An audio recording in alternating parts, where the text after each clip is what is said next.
Hello, welcome back. Today I just wanted to do something slightly different.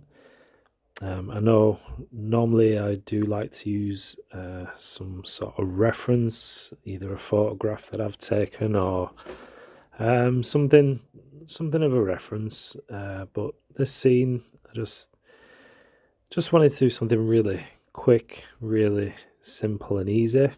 And you can see I'm using the Hake brush or the Hake brush. It's a Japanese really sort of wide goat herd brush. You can see I'm using my usual jars for dipping in, which aren't really ideal. Usually when I use my Hake brush, I do use some sort of tray or a bowl, something quite bigger than the jars that I've got. But I'm using my spray bottle as well, and these are really handy, especially for paintings like these. And this I picked up from Boots the Chemist or Wilkinson, something like that. And you can pick these up from anywhere, sort of cosmetic, beauty, or some sort of store like that. So really inexpensive. I think it cost me 50p. So you can get those really cheap. So I'm using my Bockingford rough paper again, and for this painting I did want to sort of limit the palette. Although you can see I've tried to go in with some yellow ochre. I just wanted to change things up, but I think I should have, while I'm looking at it, I think I should have really gone a bit darker with the yellow ochre, and usually I do start off with that colour. But anyway, I'm just rolling with it, using my White Nights watercolours. And I'm not sure which blue it is. I think, is it called light blue or bright blue, something like that. And I think the next colour that I'm mixing with is actually indigo. I'm not quite sure, but I think it's indigo. So it's giving me this nice sort of colour, which I quite like. And then I'm just dabbing out some clouds here and there, some sort of texture. So I'm using plenty of water for this scene. I want the sky to be quite interesting. I want some granulation, some sort of pigment coming down, which you can see has happened quite well in the sort of middle of the paper. And again, I'm using masking tape for against the board, and my board is on a box. I think it's a box easel, I think they call them, and that's at an angle about 40-45 degrees. So I'm getting this nice gravity's pulling the pigment down the page, in which I'm liking. And then I just wanted to do some mountains, just to have fun with a bit of a mountain scene. Like I said, I'm quite limited with colours. I want to try and keep this as simple as possible. I do know I do usually use references, but I just wanted to do something just free, simple, easy, and obviously because I'm making the scene up, I can sort of put things where I want. So I'm quite enjoying the process. It's quite nice to do.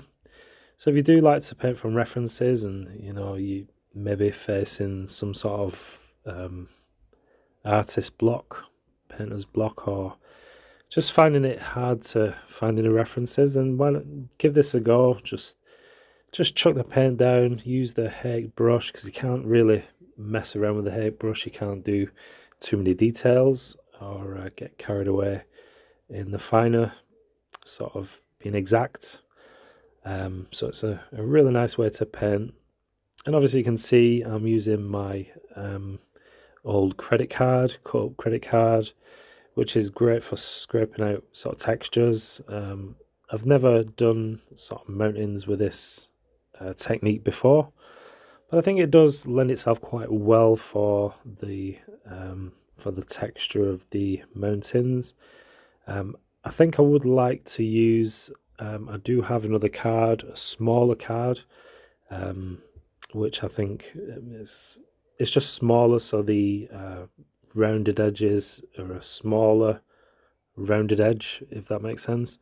So you're going to get these smaller sort of scraping marks, but any card will do. In fact, I could have used my painting knives, my oil painting knives, maybe. But you can use anything. Anything will work. Even twigs or sticks, anything like that, for that technique.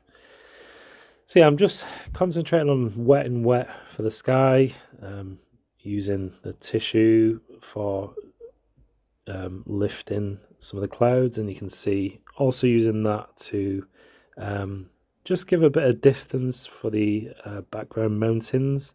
So I've got a couple more mountains, and I wanted to obviously make them quite a bit paler than the one in the foreground, just to give a bit of a sense of distance, a bit of depth to the scene, which does help.